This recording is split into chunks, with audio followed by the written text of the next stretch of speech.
Exchange company LLC, Gulf overseas exchange company LLC, প্রবাসীদের remittance পাঠানোর এক বিশ্বস্ত নাম।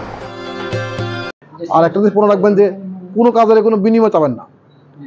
বিনিময়ে পাইতে আপনি যে মনে করেন আমি প্রবাসী কষ্ট করে দেশে টাকা পাঠাই, আমার সরকার কি করছে, এইটা চিন্তা করলে আপনি কষ্ট পাবেন।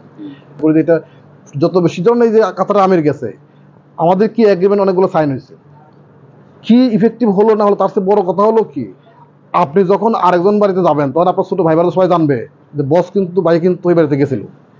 বুঝতে পারছেন? এই যে এইটার একটা বড় প্রভাব পড়ে। আপনি এই যে কাতারে মনে করেন আমির গেছে বাংলাদেশে, তো কাতারের আমির যখন বাংলাদেশে যায় অন্যরা চিন্তা করে কাতারের আমির বাংলাদেশে গেছে, বিশাল একটা ব্যাপার কিন্তু। বুঝতে পারছেন? তো এগুলো কিন্তু অনেক এ করে। আমরা দেখি এটা নিয়ে কথা বলবো, দেখি কি করা যায়। এটা আমি মনে করি খুব একটা দরকার একটা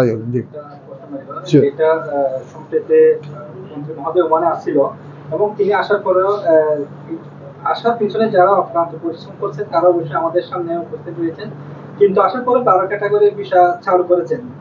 আমরা যেহেতু গণমাধ্যমে কাজ করি, আমাদের কাছে অনেকে প্রশ্ন রাখে যে 12 ক্যাটাগরির ভিসা চালু করেছে এটা সাধারণ যারা পাবলিক রয়েছে তাদের জন্য, এটা শুধু সাধারণ পাবলিক না, যারা ব্যবসায়ী রয়েছেন। আমি আপনার আনসার দিয়ে ফেলাই অ্যাডভান্স সমস্যা তো বুঝি। সেটা হলো যে ধরেন আসার পর পরে ওদের তার 12 ক্যাটাগরি খুলছে, এটাতে এই জন্য আমি তাদেরকে ধন্যবাদ দিই। বাকি যেটা জেনারেল ওয়ার্কার লেভেলে আপনার এটা একটু সময় লাগবে খুলবে তারা, কারণ এটা করার আগে এখানে যারা ইলিগেল আছে দেখছি তারা রেগুলাইজ করবে। আমরাও এখানে প্রেশার দিচ্ছি না এই কারণে, কারণ হচ্ছে আমরা আমার কিছু পাঠিয়ে দিই, তাদের ডিমান্ডটা কমে যাবে।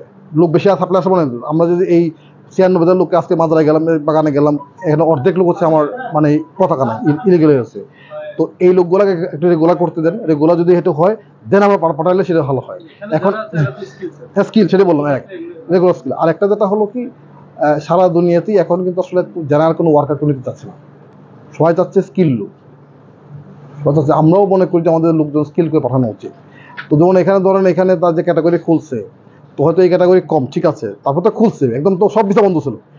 বিদেশ থেকে শুরু করে মানে ফ্যামিলি অনেকের চিটংয়ে ফ্যামিলি আসতে পারছে না, কারণ ভিসা বন্ধ। বাচ্চা কাছে এক জায়গায় আসা বন্ধ হয়, খুব মারাত্মক অবস্থা নয়। তো সেই জায়গা থেকে যে তো খুলছে উইদিন এ উইক, আমরা আশা করছি টাইমিং আমাকে এই জন্য সফরগুলো হলে আপনার সাথে দেখা হলে জাস্ট আমি কথাগুলি বলতে পারি। তো আমি আশা করছি হয়তো সমস্যা খুলবে এটা, এবং আমরা চিন্তা করতেছি যে এখানে এমপ্লয়মেন্ট কেমনে আর বাড়ানো যায়, কেমনে করা, সেই চিন্তাগুলো আমরা করতেছি। এবং এটা যদি গভর্নমেন্টের হাইয়েস্ট লেভেলে মানে আপনার যদি হয় ভিজিট হয়, তাহলে অনেকগুলো বিষয়ে আমাদের একটা এগ্রিমেন্ট সাইন হতে পারে। তো সেই ক্ষেত্রে নতুন নতুন আপনার কিছু ক্ষেত্র তৈরি হবে। তো এই জন্য আমাদের প্ল্যানে আছে, আমরা তো অবশ্যই চাই যে আমাদের ওয়ার্কার ভিসা খুলুক, কারণ প্রচুর লোকজন ওমানে আসতে চায়। কারণ ওমানে যেটা হয়েছে কি, ওমানে কিন্তু কম্পারেটিভলি অন্য জায়গার চেয়ে দেশ বড় হওয়ার কারণে ডিমান্ডও বেশি এবং এখানে কমফোর্টেবল, লোকজন এখানে আসতে চায় প্রচুর। আর আমাদের প্রতি বছরে ধরেন 22 থেকে 24 লক্ষ লোক হচ্ছে লেবার মার্কেটে ঢুকতেছে। এই 24 লক্ষ লোকের চাকরির ব্যবস্থা কি বাংলাদেশে আছে? তাহলে আপনি যদি 10-12 লাখ লোক বিদেশে না পাঠান তাহলে কোথায় দেবে এরা? এই জন্য আমরা সবসময় চাই যে সব লেভেলে ভিসা খুলুক এটা।